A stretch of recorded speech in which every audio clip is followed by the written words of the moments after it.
जय श्री कृष्ण। ओम नमो भगवते वासुदेवाय। जय तुलसी माता।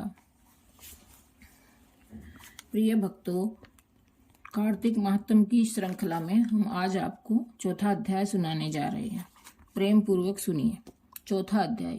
नारद जी बोले, ऐसा कहकर विष्णु भगवान मछली का रूप धारण कर कश्यप की अंजलि में प्राप्त हुए।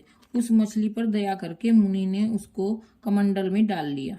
जब वह उसमें न समाई तब कुएं में डाला, कुएं से तालाब में, तालाब से समुद्र में डाली गई।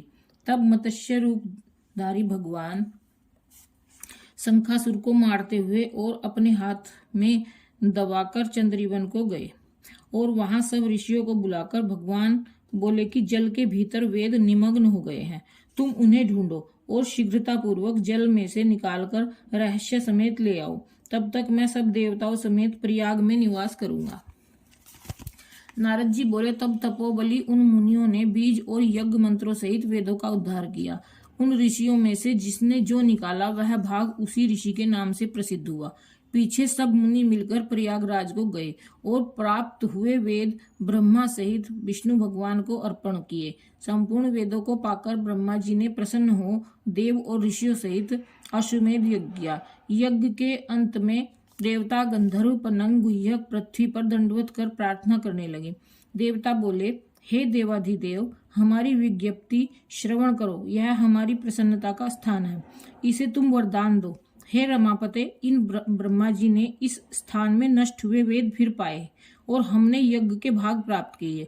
इसलिए आपके प्रसाद से यह स्थान पृथ्वी में अत्यंत श्रेष्ठ हो और पुण्य देने वाला हो, और यह महीना भी ब्रह्म हत्या आदि को दूर कर अक्षय फल देने वाला हो।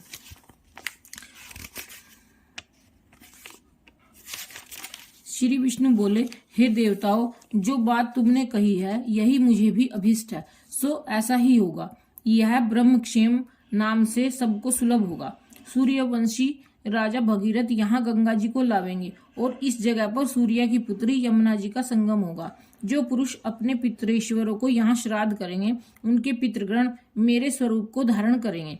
मकर संक्रांति माघ मास में प्रातःकाल स्नान करने से उनके दर्शन मात्र से ही संपूर्ण पाप ऐसे नष्ट हो जाते हैं जैसे सूर्य से अंधेरे का नाश हो जाता है, और उनको मैं सालोक्य, सामीप्य और सारूप्य इन तीनों प्रकार की मुक्ति क्रम से देता हूँ। हे मुनिवरों, मैं सर्वज्ञ रूप से बद्री वन में सदैव निवास करता हूँ। जो फल और स्थान 100 वर्ष में मिलता है वह तुमको वहां एक दिन में ही प्राप्त होगा। उस स्थान के दर्शन करने वाले मनुष्य जीवन मुक्त हो जाते हैं।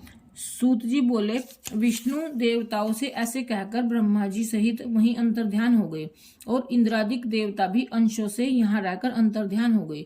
जो मनुष्य शुद्ध चित्त से इस पवित्र कथा को सुनते हैं उनको प्रयागराज और बद्रीवन में जाने का फल मिलता है। इसलिए हे भक्तों, कार्तिक महात्म की कथा सभी को सुननी चाहिए। प्रभु ने इसमें कहा है कि इस पवित्र कथा को सुनते हैं तो उनको प्रयागराज और बद्रीवन में जाने का फल मिलता है।